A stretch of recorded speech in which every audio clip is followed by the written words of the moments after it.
Image copyright Getty Images. Organizers behind a white nationalist rally in Virginia are outraged after home-sharing company Airbnb kicked off users affiliated with the event. Airbnb confirmed it was quietly canceling accounts of those traveling to Charlottesville to attend the Unite the Right rally on Saturday. The company cited its discrimination policy, but users decried the move as a violation of free speech. The row marks the latest flashpoint in a debate over rights to free speech. What happened? Members of the so-called alt-right movement, which includes groups accused of racism and anti-Semitism, are expected to descend on Charlottesville on Saturday for the Unite the Right rally, to protest against the city's removal of a Confederate General Robert E. Lee statue. The event was scheduled to take place at a park that was also the locale of a raucous Ku Klux Klan rally in May. The park, formerly Lee Park, was renamed as Emancipation Park in June. Speakers at the event include Richard Spencer, a leader of the alt-right movement, while members of the National Socialist Movement, the Traditionalist Workers' Party and the neo-Nazi Daily Stormer website have said they will attend. The Southern Poverty Law Center, which monitors hate groups, said the event could be the largest hate gathering of its kind in decades in the United States. However, it is unclear how many people the event is expected to attract. NBC29 reported that the event permit to host the event was for 400 people, but the Washington Post reports police are preparing for as many as 4,000 attendees. Media playback is unsupported on your device. Media caption: White supremacist Richard Spencer. Donald Trump's arrow is pointing in our direction.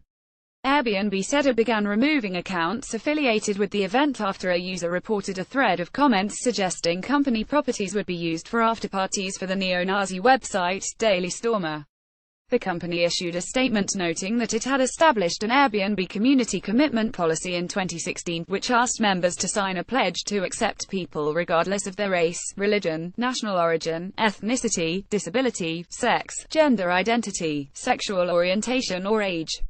The policy was created after the online accommodation site faced criticism over anecdotal evidence that black users routinely found it more difficult to book a room than white individuals. The anti-discrimination agreement was directed at Airbnb hosts, but the latest move appeared to be the first time the company targeted guests. What is reaction? The move caused a social media uproar, in which Twitter and 4chan users began posting Airbnb messages to banned users, noting the decision was irreversible and will affect in any duplicated future accounts. People should just boycott Airbnb, they should sue at Airbnb, one user wrote. In a statement to the BBC, rally organizer Jason Kessler called the move outrageous and said it should be grounds for a lawsuit. It is the racial targeting of white people for their ethnic advocacy. The Unite the Right rally is opposed to the historical and demographic displacement of white people. Would Airbnb cancel the service of black nationalists or Black Lives Matter activists for their social media activity? Of course not. Is this a free speech issue? Airbnb argues that while it respects the right to freedom of expression, people have a moral responsibility to take action when facing extreme hatred. The company cites its community commitment, or pledge to treat all people equally, in terminating accounts ahead of Saturday's march. Mr. Kessler argues the company's anti-discrimination policy was intended to keep renters from denying service to individuals based on race, religion or other identity characteristics.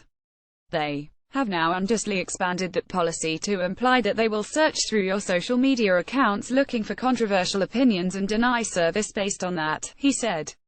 The debate recalls a case appearing before the U.S. Supreme Court in October, in which a Colorado baker with religious objection to same-sex marriage lost a discrimination lawsuit for refusing to create a cake for a gay couple. The case is a touchstone for long-standing culture wars over same-sex marriage, religious freedom and the First Amendment right to free speech. Though anti-discrimination laws offer protections to the LGBTQ community in 21 states and the District of Columbia, no federal law requires bars private businesses from refusing to serve customers based on sexual orientation. As a private business, Airbnb may be entitled to those same freedoms. In an interview with the BBC last year, Airbnb co-founder Brian Chesky said, "We made a decision that this is not a service for everybody. We said take it somewhere else. Not Airbnb. We started this company with the belief people are fundamentally good. Mostly everyone is really good, but when you have 100 million people, there are some who don't believe in what you believe in. Is Airbnb allowed to monitor its users? While it is unclear how Airbnb screens its users for political beliefs, the company explicitly says it does conduct background checks on members by looking at public state and county criminal records as well as state and national sex offender registries on US-based users. According to its website, it also checks the Office of Foreign Asset Control's list, which includes terrorist designations, and the company also uses approved background check providers. The company also said in a statement to the BBC it used background check processes and community input to identify users whose behavior was antithetical to the Airbnb community commitment. Some Twitter users pointed out that many Airbnb accounts are linked to Facebook accounts, which could allow the company to track those who RSVP'd to the rally or similar events.